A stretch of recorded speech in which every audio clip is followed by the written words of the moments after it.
76 of WonderDad Gaming. Thank you for joining me this evening, or afternoon, depending on what time you watch this, of course. Today is going to be, originally I was going to do a review video of some mice I have, but due to some unforeseen circumstances, we're actually going to be putting in a new motherboard today. I had some issue. I currently am running the Aorus B550m Pro 4. I know, I gotta love their names. Unfortunately, some of my USBs on the back went bad. It took me a little bit, but I tracked it down to actually a hardware issue. So, what I'm going to do is I am going to save this board, and I'm going to use it in my wife's PC because she'll never end up actually using those ports. I do, because I do a lot of streaming and things like that where I need those ports. She won't, so I'm going to keep the board, but it gave me an opportunity to actually go ahead and not really upgrade, but change it out to a different board. This is, of course, the Aorus B550m Pro P model, which really the only difference between Pro P and the Pro Regular is this one has a 2.5 gigabit per second Ethernet port. So let's go ahead and quickly unbox it real fast, show you what you get in the box, and then I will do a time lapse of me putting it in the new system. And then we'll show off like what the BIOS looks like and all that stuff, and how to overclock. Because this one I do actually have overclocked to 4 gigahertz on the 3100 I have in here. So we're going to do that. Okay, so of course you get the board in the stack bag. You get 2 SATA cables. One is a 90-degree and the other one is a straight on. Of course, you get your badge. That's actually, it's a metal badge. Nice. I don't really use badges. I mean, I still have the Aorus badge. And you get your starting manual, which is not bad. I mean, it goes over BIOS, it goes over CMOS. Well, it's got even the plugins, so not a bad little starter guide. I've seen way worse. And, of course, CDs, because, you know, maybe somebody might have an optical drive. Me, I don't know too many people who still do, but hey, they're out there, they exist. So I'm not going to use the SATAs because I already have SATAs in there. So I will keep those for an extra time. And this one, I actually will keep this out because just for reference and things like that. So like I said, we're going to do a time lapse of me putting it in and all that stuff and booting it up. And then I will show you what the BIOS looks like, so we can go ahead and overclock. Let me pull this out of the bag and show you guys what's all going on this board. And I won't lie, this motherboard is heavy. Compared to the Aorus I have in here right now, this thing is probably, I don't know the exact weight, but it definitely feels a lot heavier than my Aorus board. Probably because this thing has a massive heat sink on the VRM, which you will see here in a second. Come on. As you can see, this thing has a massive heatsink sitting on this thing. Very large. So I got a V-sync on the top and the bottom, or actually the top. The PCIe slot, the M.2 PCIe, does come with a heatsink. There's one there, and there is another PCIe slot. Sorry, an M.2 slot right here too. So you got 2 on here. Let's see, 4 SATA connectors here. Of course, your power pin, 24 pin. We have a 8-pin CPU connector on top. Pretty standard on the back. Looks like gold audio, USB 2. There's USB 3 front panel.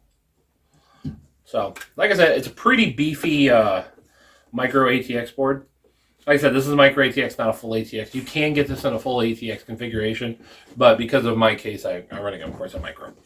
Now, the nice thing is it also does have a pre-applied I/O shield, which is nice.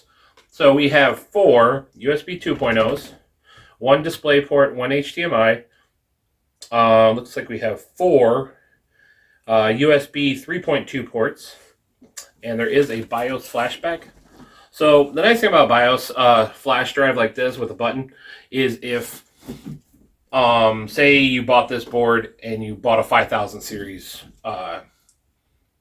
chip, like a 5600X or one of those, but this doesn't have that BIOS on it, you could actually plug in a USB drive into this, flash the board without actually having the CPU in to a 5000 series BIOS, and then actually run the system, which is actually pretty cool.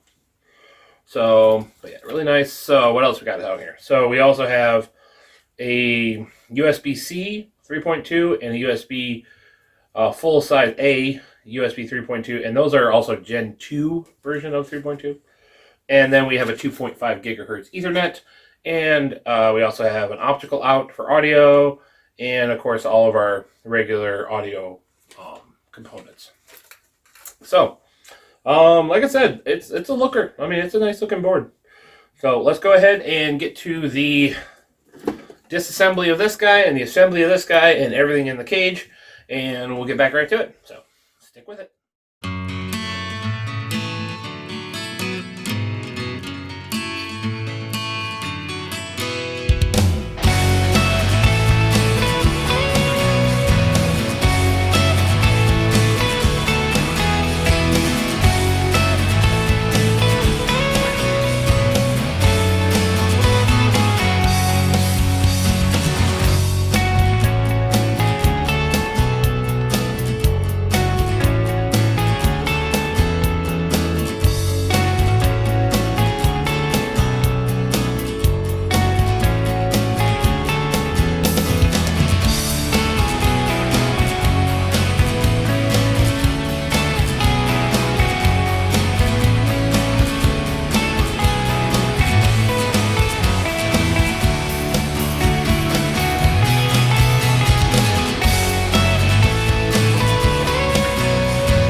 Okay, now we're going to go over the BIOS real quick. I want to show you what I've actually done to do the overclock with this board.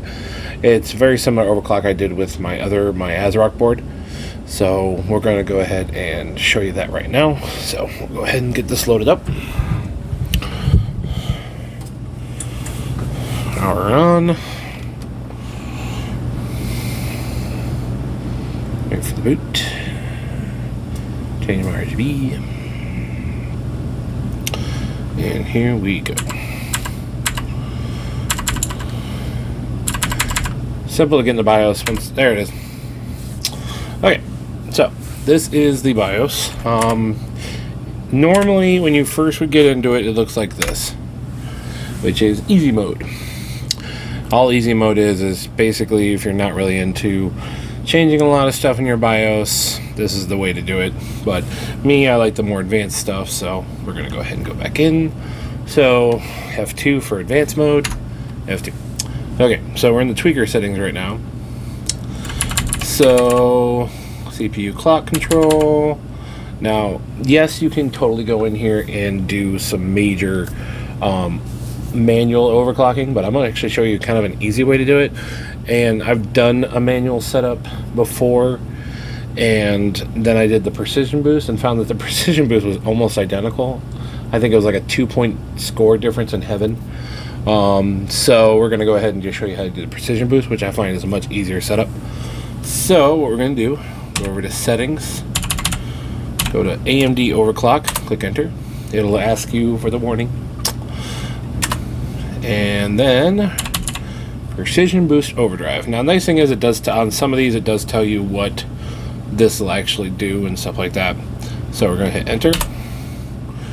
And now normally when you would do it, it would be in the auto or disabled setting. You can do auto, but when you do auto, here, I'll show you what to do it. This is what disabled looks like, so nothing. So go ahead and go to auto. It just says auto. So basically it'll take in consideration like temperature and power delivery and just do it automatically. But I find it doesn't really do a great job of overclocking that way. So you're gonna go into advance, and then right there, I don't mess with the scaler or the PBO or the thermal. I mean, you can mess with the thermal limit, but honestly, the new thermal paste I'm using and stuff like that, I don't really have a problem with cooling on my CPU. And then you hit enter, and here you can adjust like how much overclock you want to do. Now I have mine set to 200, so that gives me a 4 gigahertz on this 3100 I'm using, which is pretty good performance. So we're gonna click that, just to go ahead and exit out of that because we already did that. Now one other thing I will show you, well, maybe two things. Here's your XMP profile. Now I find with this board, with dual channel, with a 3100, only when it's overclocked, I find that the XMP profile will load and have no problems. When I don't have the CPU overclocked, it seems to have a hard time starting, but when I overclock it, bam, I'm able to do it. So I have mine set to 3600 because that's what my RAM is capable of doing. Do make sure to check the capability of your RAM before you set XMP profile, because if you only have, say, a 3200 megahertz kit, you're not going to want to set it. You can't set 3600, but mine is allowed to go to 36, so that's why I have it set to. And one last thing I'll show you guys.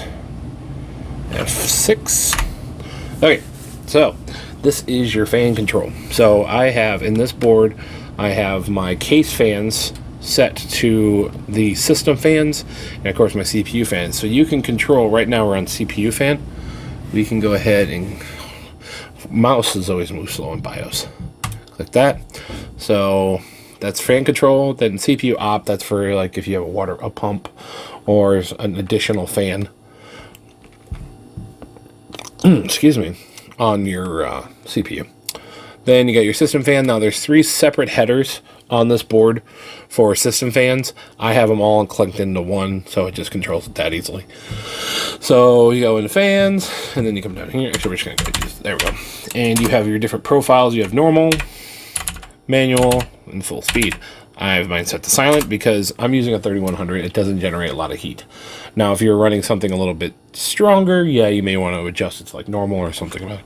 But you can adjust the fan curve, temperature intervals, and all that. It's very, very simple to use. Actually, I do like this fan control. But if you're not going to be overclocking or anything like that, you're probably not going to really worry about it unless... Okay, if you're not worried about overclocking, but hey, you just want your system to run a little quieter, come in here, set everything to silent.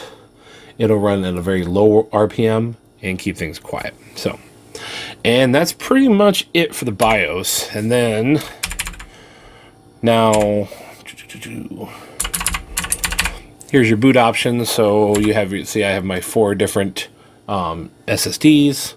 So I got all those. All different other controls. A lot of stuff out here I don't actually deal with a whole lot because it's not. But there is one other spot I wanted to show you guys real fast. It's not tweaker. Ah, there it is at the bottom. QFlash. Okay, QFlash is your BIOS update. The way you do your BIOS update, which I just did one, I think 2 days ago. You put your BIOS, you download it, you put it on your USB stick, click it in, go to QFlash, enable it. It'll download your new BIOS into the system. Very easy to use, but that is where you find it, is under the system info settings.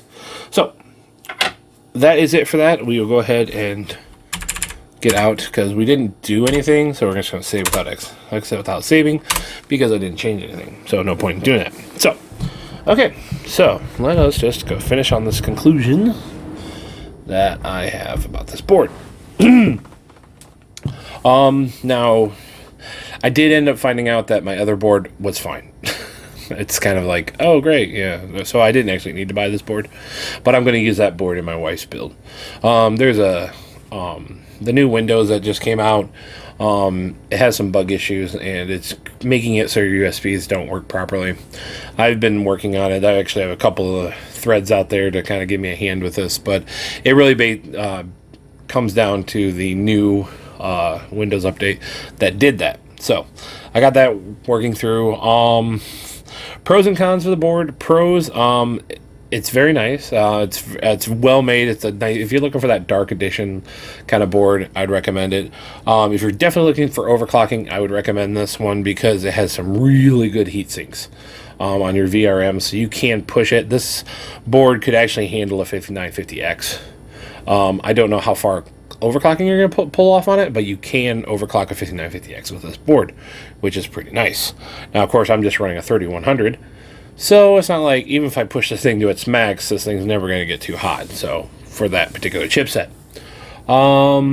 One, I would definitely say this is a con. Compared to my ASRock board, this board here, the spacing from the PCIe slots is shorter than what it was on my ASRock board. So when I put this board in, I got my GPU in, but then when I went to go put in my Wi-Fi and Bluetooth adapter, they wouldn't fit because the spacing was too great. If you probably had a two slot card GPU, you probably could get something in the third slot, but I'm running a ROG Strix 580, and that one runs at about 2.5 slots, so it completely cuts off that other one. So I would definitely say that's a con for this board. If you're looking for more room, I would say the ASRock the B550M board would be a little bit better. Granted, this is a micro ATX board. This is not an ATX board, which is much larger and you can fit more stuff on it. But with this setup, I would definitely say that's the big con I have for this board, because I was a little disappointed in that. But other than that, the BIOS is very easy to use. Everything went together nicely. Actually, I like the connectors on this one better. I felt that they slotted a lot easier with the cables when I did that, compared to the ASRock board. And this one's only $15 more than the ASRock board. I'd say if you're looking to do overclocking and things like that, like big overclocking with something like maybe a 5600 or something like that, then this board is definitely going to be in your... You should keep this one in mind. Now, if you're just looking for an everyday board that you're probably going to do minor overclocking, that you don't really care about a lot of that stuff, then I would definitely suggest my other board that I had, the ASRock B550M Pro 4 Edition. Gotta love the numbering scheme. It's like this monitor has like an alphabet soup worth of naming. So, okay, that was all I really had for today. Was just, like I said, going over the new board. Like I said, I would recommend it if you're into overclocking. If you're not into overclocking, then I would suggest the ASRock board. I will have links for both of these boards in the description below. So if you check those out, go ahead and click those. That do help out the channel if you do decide to buy one of them through us. So that's pretty nice. Of course, Happy New Year. I know my shirt's different from when I started this video because I actually spent a week with this board just to get, my things done. So Happy New Year on that. To see anything else. Okay, so let's go ahead and get to our conclusion. So, board's good for overclocking. Downside of the board is definitely going to be the PCIe slots, how they're located on there, but that's whatever. So, let's see. Let's go ahead and finish her off then, saying, if you're interested in my streams, I do streaming every Tuesday, Wednesday, Friday, and Saturday. I stream on both Facebook and YouTube. So if you're interested, always stop in. Because of my dual monitor setup I have here, I do have my chats up and running, so I'm willing to talk with you guys. I do have some VR reviews coming up, so stay tuned for those. Of course, every month we do our Amazon gift card giveaway. We do have one coming up very, very soon, so stay tuned for that. If you're new to the channel, So if you liked the video, please leave a like. If you're new to the channel, if you want to check out more videos like this, please consider subscribing. And of course, I am Lemon76 of WonderDad Gaming. Thank you for joining me today. Have a wonderful day.